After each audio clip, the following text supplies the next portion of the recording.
छोटू, अरे 4 नंबर टेबलवर बघ. चहाचा ग्लास तसाच पडलाय. साफ करून घे रे बाबा.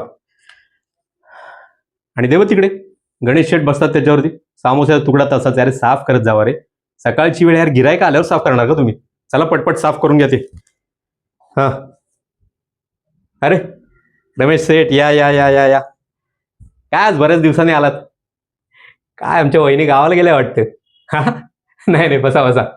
छोटू, रमेश सेठला एकदम कडक चहा बनवून दे आणि गरम गरम सामोसा पण दे. बसा रमेश सेठ, बसा. काय म्हणताय आणि कसं चाललंय? हा, अजून एक रमेश सेठ, जरा यावेळी चहा पिऊन झाला ना की मला सांगा कसं लागतोय. कारण यावेळी चहा आहे ना, आपण डायरेक्ट आसामवरनं मागवलाय. काय लोकांना बऱ्याच वेळा असं वाटतं की चहात पण जरा चवीत बदल करा बदल करा. चला चहा पावडर बदलून बघूया. काय आपलीच माणसं आहेत सगळी, आपलं गिरायक म्हणजे आपला परिवार आहे ना, त्यांच्यासाठी करायचं. पिऊन बघा तुम्ही. हा, हे हे मुला, सिगरेट नाही तोडायची. बाहेर जाऊन, हे शुद्ध शाकाहारी हॉटेल आहे. बाहेर जाऊन उडा. आणि कशाला रे एवढ्या लहान वेळात उडताय? हा, कळत नाही का? काय ना मुलं आजकालची. काय रमेश सेठ, आपल्याकडे आलेली गिरायक आपण आपलं समजतो. काळजीपोटी बोलायचं. आता शेवटी त्या मुलांचा प्रश्न आहे, त्यांना ओढावी वाटते, आपण नाही अडवू शकत.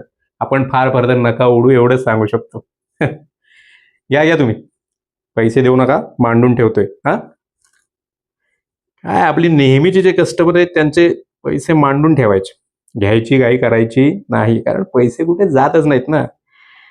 काय याच्या पलीकडची नाती आपल्यात तयार झाली आहेत. हा, या तुम्ही, मी आलो जरा.